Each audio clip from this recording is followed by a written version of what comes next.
नई या पुरानी 10 लाख सैलरी पर कौन सी टैक्स रिजीम सही है? दोस्तों, जब टैक्स की बात आती है तो हमारे पास दो ऑप्शन होते हैं, नई टैक्स रिजीम और पुरानी टैक्स रिजीम। अब सवाल उठता है कि 10 लाख की सैलरी पर कौन सी बेहतर है। चलिए इसे आसान भाषा में समझते हैं। नई टैक्स रिजीम में स्लैब्स ज्यादा है और दरें कम।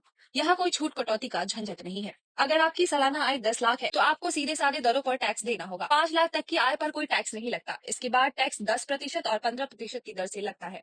यह उन लोगों के लिए सही है जो निवेश या छूट की झंझट नहीं चाहते। पुरानी टैक्स रिजीम दूसरी तरफ, पुरानी टैक्स रिजीम में छूट और कटौतियों की भरमार है। 50,000 का स्टैंडर्ड डिडक्शन मिलता है। अगर आपने 80C के तहत 1.5 लाख का निवेश किया है तो और छूट पा सकते हैं। इसके अलावा होम लोन के ब्याज और मेडिकल खर्चों पर भी टैक्स बचाया जा सकता है। क्या चुने? अगर आप सरलता चाहते हैं और निवेश में दिलचस्पी नहीं है तो नई टैक्स रिजीम चुने। अगर आप अधिक बचत के लिए छूट कटौती का लाभ चाहते हैं तो पुरानी टैक्स रिजीम बेहतर है। आखिर में अपने परिवार की जरूरतों और खर्चों को ध्यान में रखते हुए फैसला ले। टैक्स प्लानिंग में समझदारी बेहद जरूरी है।